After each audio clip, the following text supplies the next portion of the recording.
Hello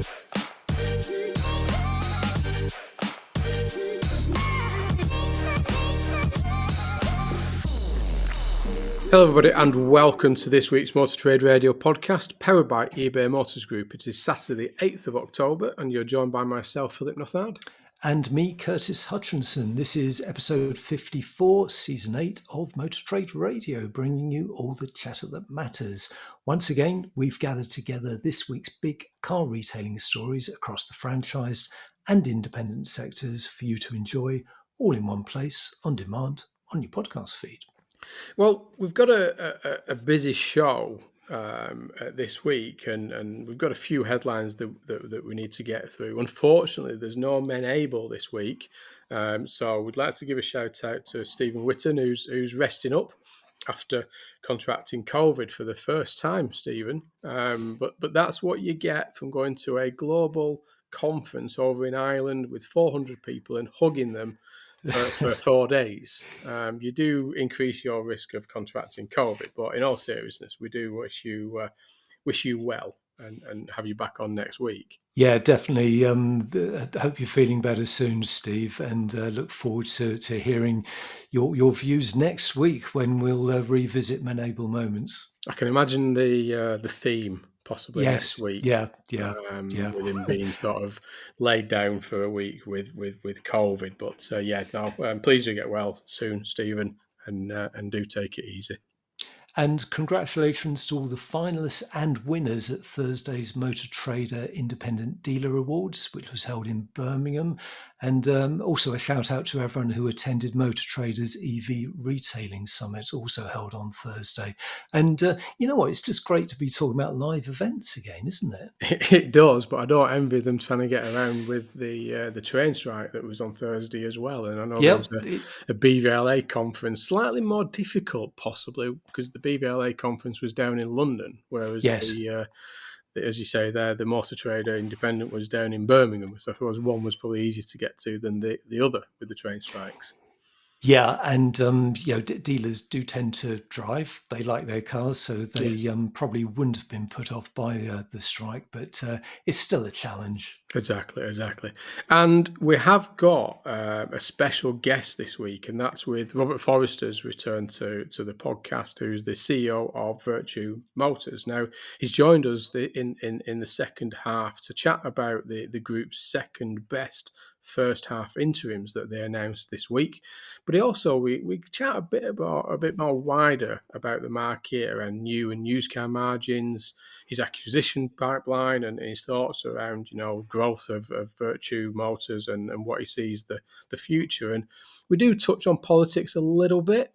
We could have gone off at a total tangent talking with Robert about politics, but we didn't go too far into that. But also, he's talking through what he expects from the final sort of period of 2022 and thoughts around the potential impact of the cost of living and what's happening in the wider economy. And just to illustrate how wide-ranging that chat was, we were even talking about asteroids at one stage, weren't we? We did, yeah, we did. quite timely as well with the recent NASA testing of defending Earth from an asteroid. But yeah, we did run in danger there. We nearly went with that one a little bit further, but we could have done. Yes, yeah. We reined him in, but it's what we'll do is we'll run the full interview after the midway break. So do stick around for that because Robert, as ever, was on absolute top form.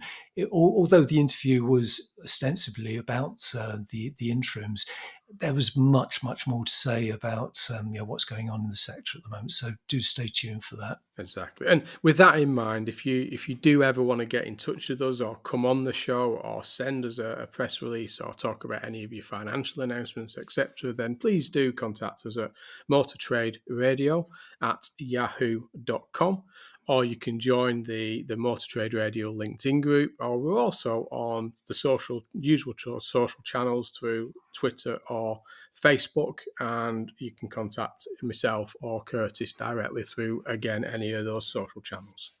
So headlines this week are from AM Online, Car Dealer and Motor Trade News. And we'll start with UK's September plate change sees 4.6% rise in registrations as millionth plug-in car is registered. September plate change sees first growth for British van market in 2022. eBay Motors Group reports stability in September with slight increase in used car prices and improved days to sell. And Motorpoint calls out less ambitious competitors for lacking the financial firepower to grow. There's fighting talk. Definitely. But as you say there, Curtis, let's head over to AM Online there. So UK September new car sales near the 250,000 mark. Now, we can be a little bit facetious here that still 25,000 short of that 250,000 mark, but we'll take that one. So this is Artistic license, I think. exactly. Yeah. But this is obviously on the back of the announcement of the new car registrations this week, achieving 225,269, which equated a 4.6% increase on last year's performance. And retail down 3.6% in terms of private, down to 116,165. Interestingly, fleet was up this time to just over 100,000 there, showing a 12.5% increase year on year. And business was up as well by 70.5%, up to 7,344. Now, that does take the year-to-date figures to just over that 1 million mark, to 1.208 million. There's still an 8.2% down on trading period of last year. And private still holding on there ahead of last year, and business ahead of last year, but still business fleet sector is still down as a trading period of last year by 19.1%. Yeah, that fleet increase is an interesting one, isn't it? Because, as you say, up 12.5% for the month. And I wonder if that's just a backlog of orders filtering through to some of the business fleets, maybe some of the rental fleets. What do you think? Yeah, it will be. I think there has been a certain level of pre-reg tactical registration activity in small numbers. There is starting to sort of those products that have been on order for some time now, filtering into the sector. And I think Robert talks about it on the interview that this isn't necessarily new sales. This is about fulfillment of Yeah. outstanding orders. Yeah. This is delivery of the orders that have been there for some time, which is obviously not necessarily, when you start to look at the private versus fleet versus business performance, it doesn't necessarily reflect the current demand, consumer or business demand in today's marketplace, because these orders have probably been there for some time. But clearly, we still remain short compared to pre-pandemic levels, which were still 34% down compared to what we did in September of 2019. So improvement on last year, but still some way to go to pre-pandemic levels. Yeah, a strong month for plug-in vehicles, which accounted for more than 1 in 5 new cars being registered over the course of the month, with just shy of 250,000 registrations in the year to date now. So looking at fuel, diesel was down 3%, petrol was down 3%, battery electric vehicles up 16.5%. Plug-in hybrid vehicles down 11.5%, and hybrids were up 16.5%. So, another strong month there for certainly the BEV end of the market. Top selling car was the Nissan Qashqai, followed by the Tesla Model Y and VW Polo. Yeah, and just finally on this story, there's obviously, in terms of some other performances in the market, France was up 5.5% to 141,000. Spain was up 12.7% to 67,200, and similar performances. The US grew by 10% year on year to 1.1 million. Registrations over there in the US. Australia marginally down by 0.6% to 93,000. So kind of similar picture across the markets, where we're seeing some increases year on year, but again, not necessarily to pre-pandemic levels. And heading over to, well, in fact, there isn't a headline to go to because, as regular listeners will know, we always like to follow the new car registrations with the new van registrations. But I couldn't find any coverage this week, so we'll just use the SMMT press release. So September plate change sees first growth for British van market in 2022. So registrations for LCVs are up 10.8% for the month to 35,000 units, marking the first month of growth for the year.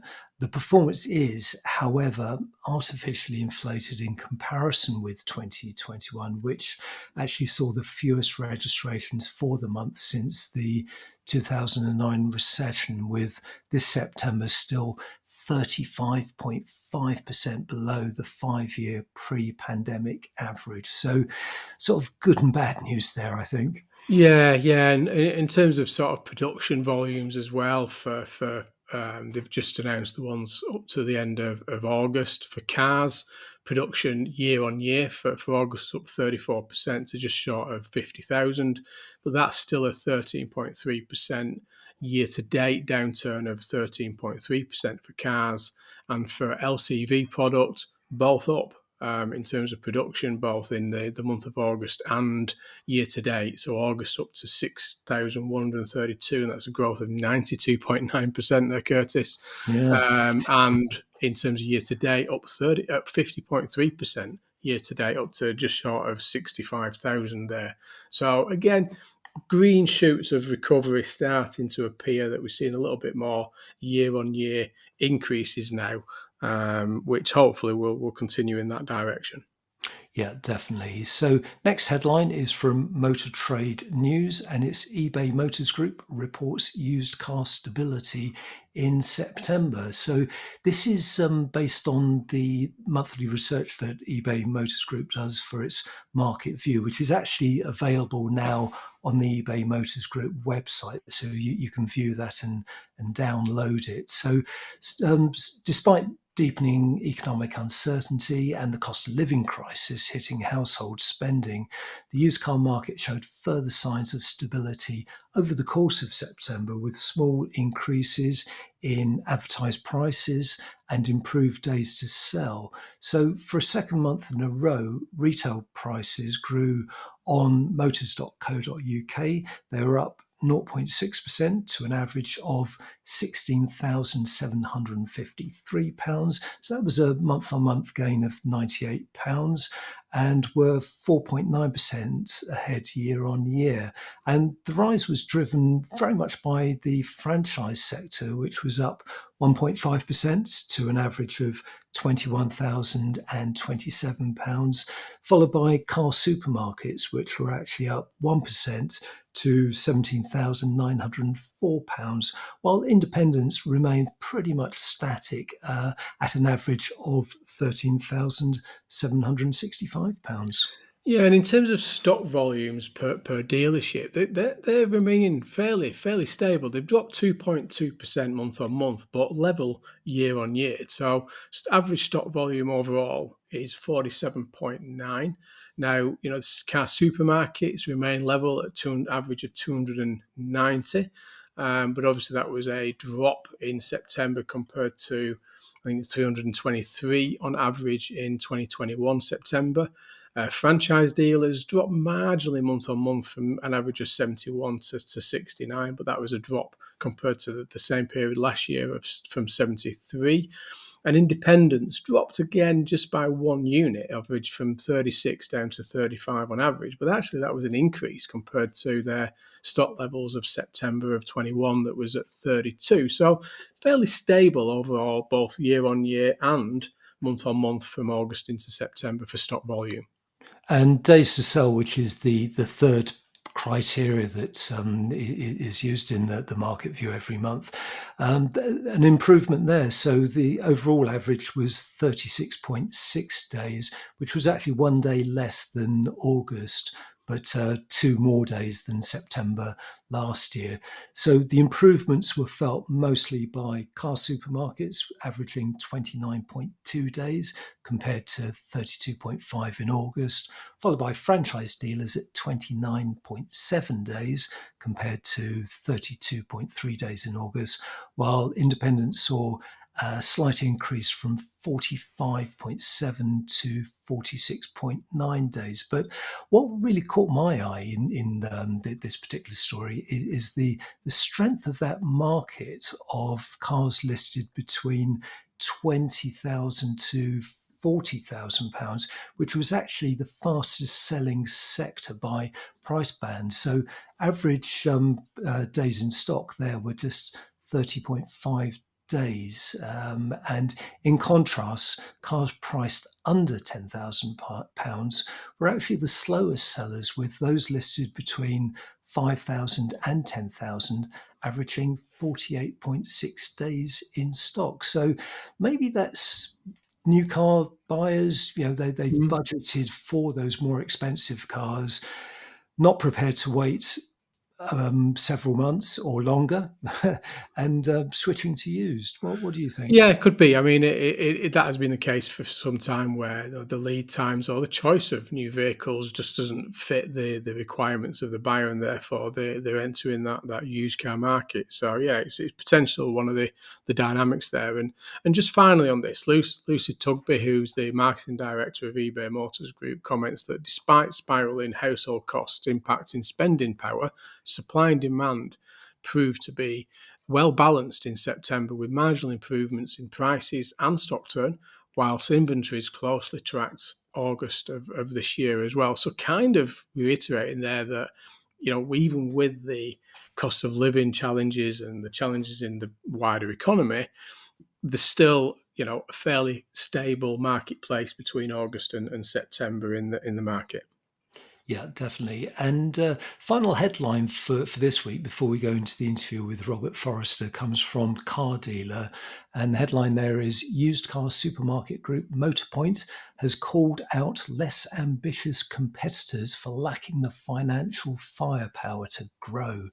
So, as we said at the top of the show, some sort of fighting talk here from Motorpoint. So this is really based around its first half interims, which it released during the week to the stock market, and the group, which only this month will expand to its 19th site when it opens in Coventry, and it opened a site, I think, only last month in Mhm. Edinburgh. So, fast moving, fast expanding group. So, profit before tax for the first half of the year fell to £3 million against 13.5 million for the same period last year. However, the company said this was a result of increased strategic investment in the period of £4 million, as well as interest costs of £1 million.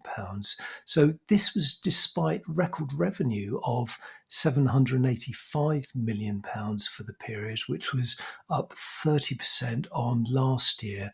So and as Motorpoint says, that rise in revenue was very much driven by vehicle mix and price inflation.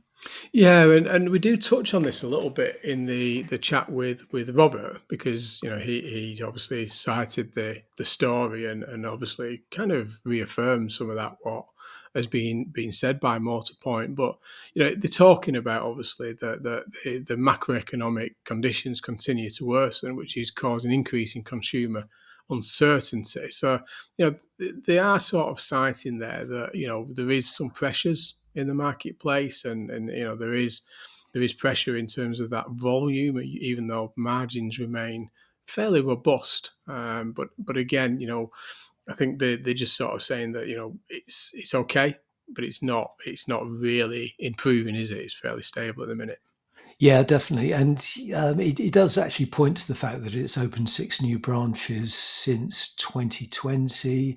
It did make major investments over the course of last year, both in new sites and growing its digital and technology capabilities, and will continue to do so. And there's an interesting quote from Motorpoint in its interim saying the impact of rising inflation, interest rates, consumer uncertainty, and worldwide vehicle supply chain challenges are significantly affecting the used car market. And it goes on to say that whilst it is prudent to remain cautious, given these short-term headwinds, the group will continue to invest now for the longer term in a weakening competitor landscape, whilst also delivering appropriate levels of profitability and cash generation. So I think the key to that, apart from the investment, is this long-term plan, which again is something that Robert Forrester talks to us about as well. Yeah, there was no mention of asteroids in this, though, was there? No, No, no, no, no. we missed that one. But no. On a serious note, that they say Robert does mention this. I think we sort of talked to him about that. You just need that stability now. You need that certainty, so you can start to plan. Because I think what has been proven over recent sort of months and recent years is the things that are changing. It's very difficult to plan long term with so many changes and so much uncertainty. No matter what that certainty is, as long as you know what it is, you can plan accordingly, and you can. So I think you can do something about it, and I think Robert was fairly clear with that on the chat with Robert. You're listening to All the Chat That Matters on Motor Trade Radio, powered by eBay Motors Group. This is your weekly one-stop shop for all the biggest car retailing headlines from across the media, available on demand wherever you are on your podcast feed. Next up is our full interview with Vertu Motors' Robert Forrester, who joined us to chat about the group's first half interims and ended up sharing his thoughts on September's trading, acquisitions, what's next for the group, and how the market is likely to perform over the coming months. Well, welcome back to the Motor Trade Radio podcast, Robert. You've just announced your H1 interims for the 6 months to the end of August, with revenue up to just shy of £2 billion, making you now the fourth biggest group in the UK. But with profits down to £28.2 million against last year's extraordinary performance of £51.8 million. So to start off, can you just take us through the revenue and profits and give us some year-on-year context and what actually drove the performance this year? Yeah, sure. Well, thank you for having me back on your eminent podcast. I mean, revenues, obviously vehicle sales were unit-wise were down, but selling prices have been significantly up. I think everyone's aware of that. Profits were driven, therefore, by stronger margins. Now, actually, margins fell in all channels between H2 last year and H1 this year, but are significantly up on where they were in the past and historically. So profits are down for a number of reasons, but the strength of the margins is really quite important. We actually grew new vehicle gross profit in the core business because of the strong margins. But obviously, there was a big delta on used cars because we were in a massive, extraordinary market this time last year, which clearly isn't the case this year, though margins are still pretty good. We were very pleased to grow every single element of after sales. So service, accident repair centres, smart repair, even our petrol forecourt in Widnes gets a mention because it performed particularly well. So, and then we had higher costs. Pandemic cost savings reversing and higher pay levels, which I think we flagged 12 months ago, actually. I suppose to put it into context, we grew market share in both new retail, fleet and vans, and we actually achieved 6% UK market share in new vans, which we were delighted with. And obviously, I mean, in terms of looking at the interims as a whole, I mean, there are obviously quite a few standout highlights, and you just covered some of them there. I mean, you talk about obviously the group's commitment with operations of Toyota. in the west of Scotland. You talk about your revenue growth. What are the main highlights you'd sort of call out for the interims this time? Right. Well, I think in terms of portfolio management and growth, obviously building out the Toyota West of Scotland market area is very important to us. We open our second Toyota dealership in Hamilton later this month. We're doing a lot of work on multi-franchising. We open a new Harlow facility for Vauxhall, Peugeot and Citroën later this month. We opened a used car outlet supermarket in Stockton-on-Tees.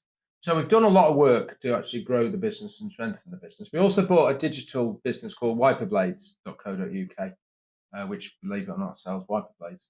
So we have done a lot to grow the business and also to invest in the brand. I think the Bristol Street Motors brand is in rude health, actually. All the work we do in motorsport and the partnerships we've got have done good work. On digitalisation, I think we're making very good progress. The use of £99 reservation fee to take used cars off sale, I think, is a very strong proposition. We did 1,500 of those in August alone. And that's much more important than pure online retailing, which I think I described as the tiddlywinks of the industry.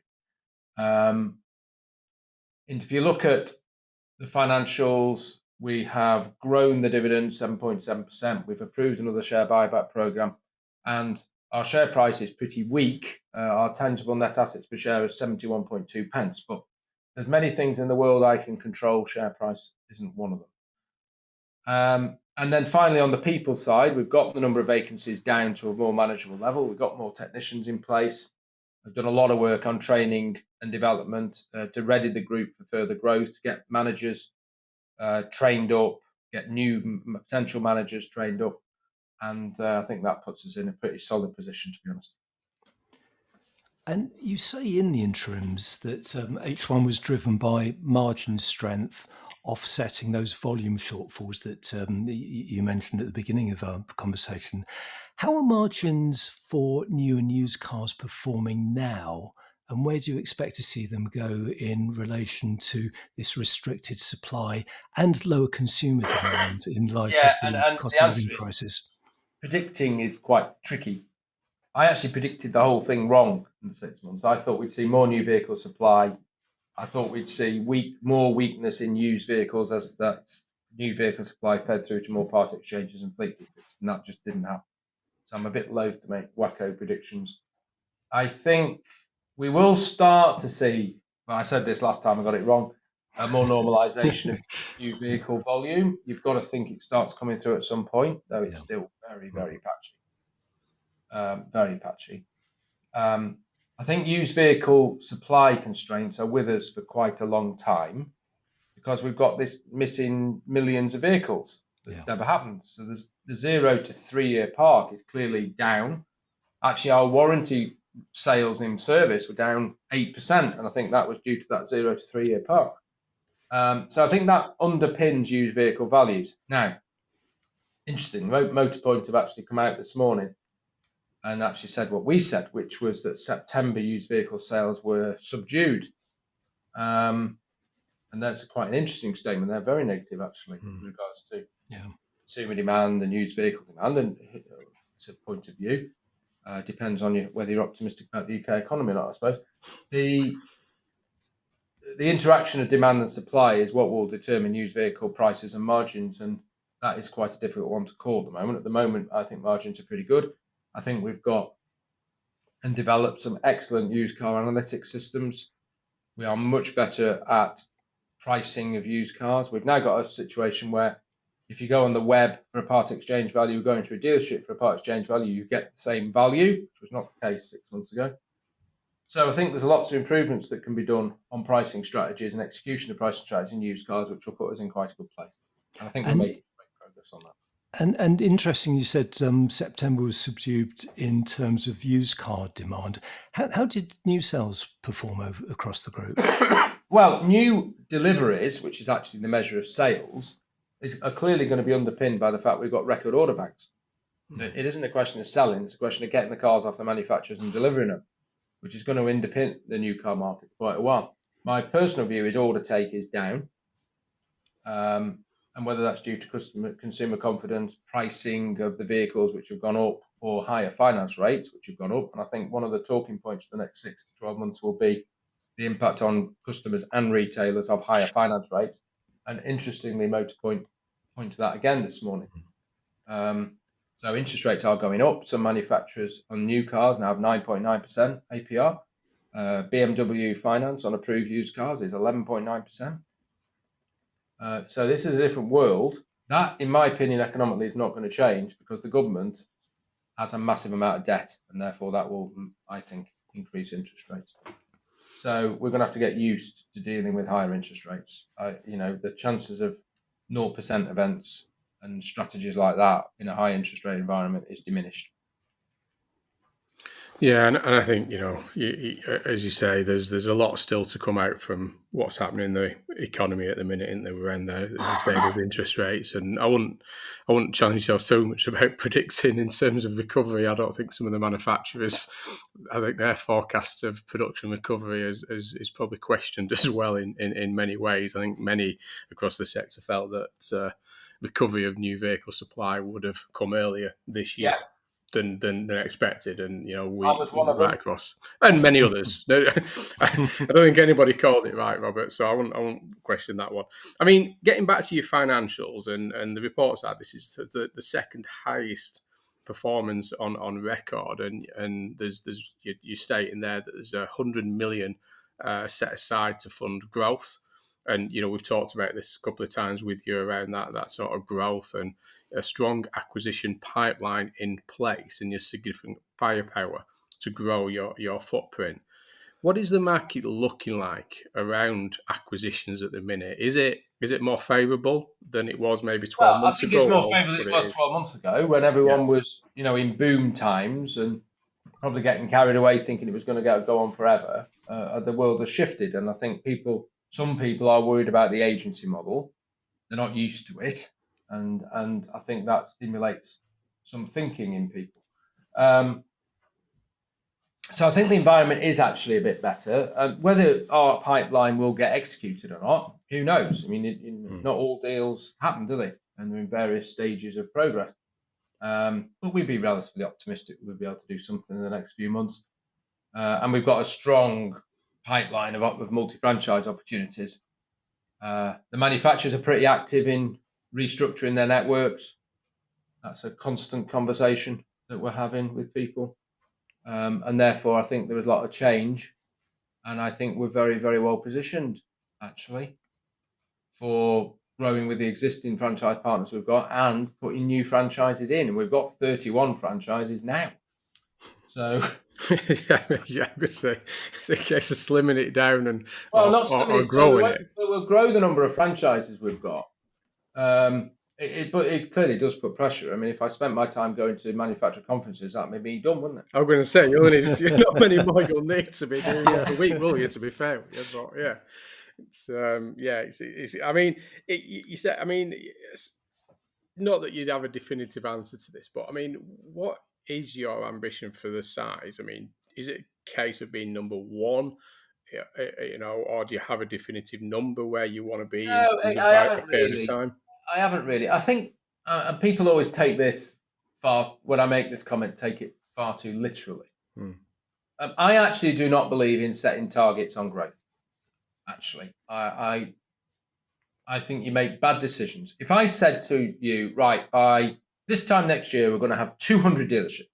Yeah. Okay, that's our target. We tell the shareholders that's our target.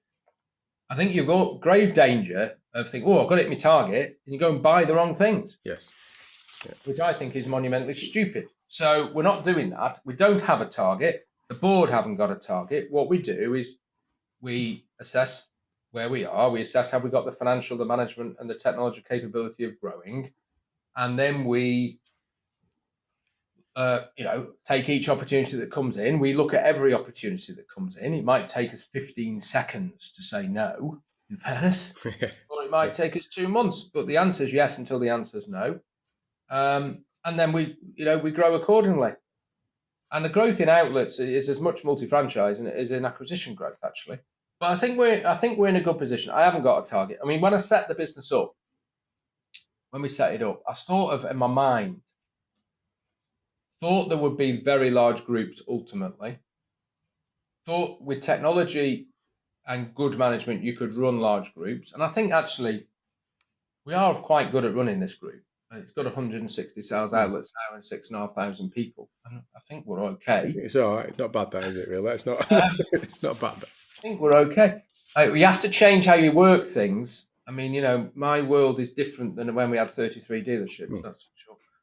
But I think in reality, I sort of had my idea of having 400 dealerships across Europe when I started. And I don't think that is likely, certainly the Europe piece, necessarily. So I think we'll just toddle along as we are doing, making the right decisions at the right time, and you know, getting the board to assess things and making judgments. And there are no targets. We've certainly not got a target of 400 dealerships. And we'll just grow steadily, and that's what we've done in the past 15 years. You know, it was pleasing to get to the 4th place. I think it would be quite decent to get into the top 3. But you're not setting any targets. I'm not great ambition. Well, the other great thing about these league tables, which mean absolutely nothing, of course, is people disappear. You can actually start going up by other people doing stuff. Just remain, and you'll be all right. There is a bit of that, isn't there? Yeah. So that's been quite helpful, because it might not be us getting growing; it might be us getting smaller.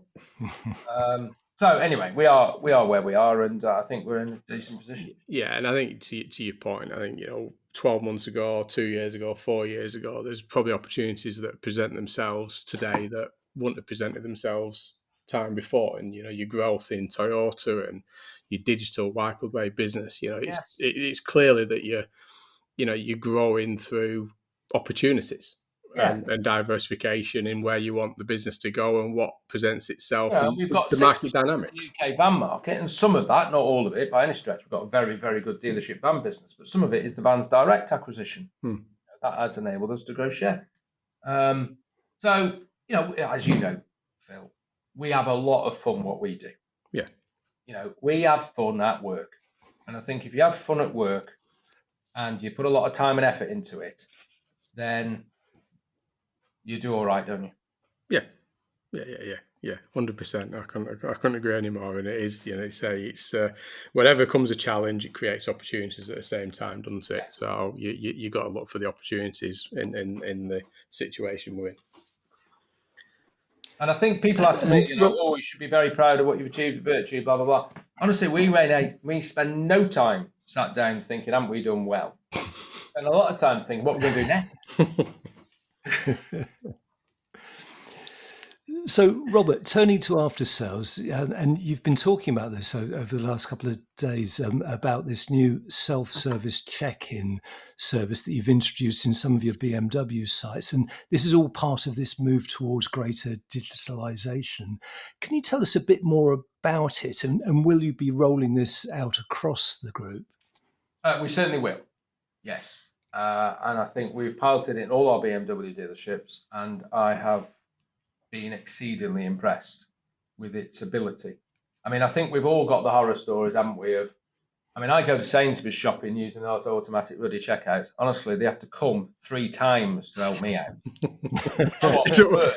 What's that for the alcohol authority over 21? Oh, in fairness, I won't bore you with my story about that. Anyway, so I think we've all got horror stories, but the technology has got better. This technology we're deploying here is actually third-party technology rather than in-house developed. Allows online check-in at home. So effectively, your D-1 call's done. You then, in the dealership, about 50% of customers are using the self-service check-in. It's actually very, very good for upsell because the computer always asks the questions. And I think we'll play some nice tunes on that in terms of increasing sales. Customers like it because they don't have to queue a lot. You have to have a host next to the machines, I think, crucial, rather than customers being further left on their own. If you've got a diagnostic problem, you do want to use a self-service check-in. You need to be fast-tracked into a proper technically expert service advisor or technician.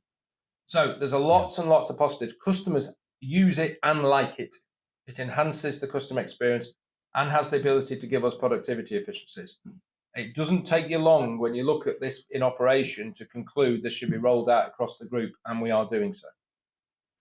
And typically, how many monitors, how many terminals would you have in a Two or after three. sales department? 2 or 3 Yeah. per department.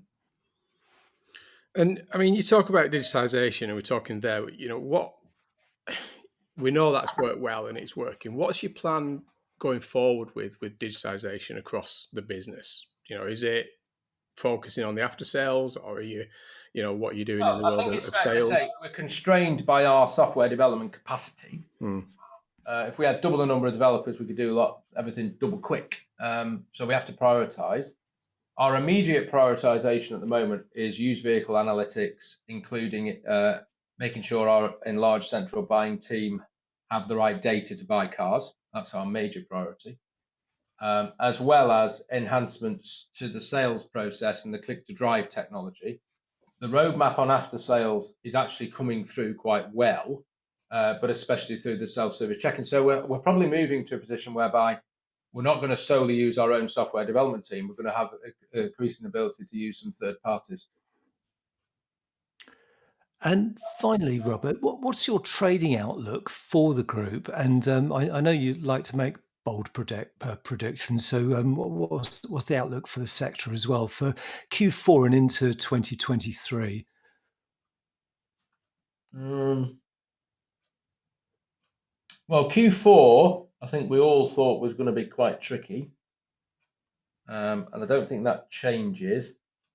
However, the government has made it made a couple of very good decisions since it took over about a fortnight ago. One is the energy bailout, which is clearly a catastrophe for the public finances in the long run, but actually I think has saved the economy, because I think that was as big a threat to the economy as locking down the entire world for 2 years, which you knew I was never a great fan of. And proof is in the eating, wasn't it? It's not worked out that well, has it? No. Let's be fair. So I think it could have been worse, Q4, if we'd have not had that energy action. I think we're going to benefit from the cost savings from the national insurance changes. So that's, let's take the positives. We're not in recession. The UK's not in recession. Yeah. But we do have some challenges around interest rates. And I think it's the interest rates piece that is going to be the interesting one, and how that affects consumer finance rates, how that affects dealer profitability is a bit of an unknown at the moment. So I think it's going to be quite tricky. Let's be optimistic that the Bank of England actually gets up its backside and raises interest rates, which is actually what's needed, to be honest, and nips it in the bud. And that we actually get back, we either keep to a minor recession or we get back to economic growth and lower inflation quite quickly. I actually am that's a bizarre statement here, but you'll bring this back to haunt me. I actually quite optimistic. We'll raise it a bit. On inflation. I'm optimistic on inflation. Petrol prices coming down. The economy's slowing down a bit, which will help inflation. And assuming we don't get any more daft left field events. I mean, the only thing we haven't had in the last 10 years is an asteroid strike. Well, at least we've got the technology to deal with them now. So, I think 12 months hence, it might look a lot better. Yeah. It feels like, or it sounds like you'd rather see a little bit of that short-term pain in terms of that slowing that inflation down, interest rates rising to help that, etc. Yeah, I would. For a better long-term. I think the problem with our leadership is they're always short-term focused. If a focus group says jump, they jump, which is no way to run anything. I mean, you couldn't run this business by committee. You've got to make the right decisions for the long run. We're not investing £3 million in solar panels and 1.5 million LED. For a quick earnings hit benefit next year. We're doing it because it's the right decision for 10 years' time. And there lies in the problem, doesn't it? So we need to get back to growth in the economy. If we haven't got growth, we can't afford the NHS. It strikes me we are now an economy with an NHS attached to it. And, we've got to get back to economic growth. Yeah. Which will allow businesses such as yourself to be able to sit down and have some kind Plan. of long-term plan, which has been it's quite difficult with the level of volatility we've had since 2016. We haven't had normality since 2016. And actually, we may be entering a world where there is no normality. Maybe we just have to get used to strange left field events happening. China hasn't invaded Taiwan yet. Yes. There's another one for you. Yeah. What Mr. Putin does, I don't know. And why we're discussing that on Motor Trade Radio is a bit odd. We have to be careful where we go with fairness, it's quite pertinent, isn't it? Yeah. It's all I mean, you bring up a point there. If China does do anything with Taiwan, it does affect the automotive industry it does. because of the semiconductor output from Taiwan. The most frightening fact I read last year, and as you know, I read a lot, is that in 2025, 75% of the global production of automotive car batteries will be in China. Yep. And I think we've got some problems there. Well, the semiconductor shortage has hit 400 factories. Yeah, that's right. It's when you start looking at this global scale, it is. I mean, we could go on about this forever, and we've not even brought deep politics into today, but we'll keep away from that. But I mean, it's always a pleasure getting on. I mean, fantastic results. I mean, to have the second highest on record with the headwinds that we've just been talking about is some phenomenal result, and to be in a very strong financial position for further growth when the right opportunities present themselves is a great result. I think you mentioned about share prices. I think generally we need to get these long-term confidence so that the share prices start to reflect the performance of the motor retail sector for definite. But again, as you say, there's not a lot you can do about that at the minute. But I mean, it's just a pleasure having you on as always, Robert, and wish you and the rest of the leadership team all the best. And as and when something does happen, then please do give us a shout and come on and talk about it anytime in the future, as always. Well, it's a pleasure. Thank you very much for having me on again. Thank you very much, Robert. Thank you. I'll chat to you soon. Well, I mean, Robert on good form as always, and as we've said at the start of the show, we obviously this was about his interims and having the sort of second highest performance in that sort of first half year trading of interims. But actually, we didn't want to just go down that line. And his great coverage in Financial Times this week with Peter Campbell that covered his financial results and had a chat with Robert. But we wanted to sort of get a different view, think about what he's doing as a business, their ambitions, their growth plans, etc. Because they do cite about that 100 million for future growth, and we wanted to sort of pick on as you got out of the interview there around their digitisation plan and thoughts towards sort of Q4 and the years ahead. So yeah, it was very interesting in terms of some of these views on a few things there, wasn't it, Curtis? Yeah, absolutely. And did you notice the way he described us as an esteemed podcast? Yes, we'll take that one. Yeah, we'll take that. Yep. But no, I mean, again, a great catch up there with Robert, and kind of shows the sort of the thinking behind these leaders within the sector, and how even though all the headwinds, all the challenges, all the uncertainty, that you still manage to sort of put out these fantastic performances in terms of financial results in what has been a challenging time around supply and other economic challenges facing the sector. Yeah, and I thought it was interesting when we were talking about rankings. So on the strength of these interims, Vertu is now ranked the fourth biggest group in the UK. But you could kind of sense from Robert, even though he's not interested in rankings, he'd quite like to be in the top three. Yeah, and that's either by growth or somebody falling down below him. He'll take it exactly. Yeah, exactly. Yeah. So, I mean, that's it for this week, isn't it? Hopefully you enjoyed that interview with Robert. And I say, Stephen will be back next week with his Menable Moments. And as always, please do head over to the media channels that we've discussed on today's headlines and read the releases in more detail and other publications that they're pushing out this week as the market continues to change, evolve, and things happen.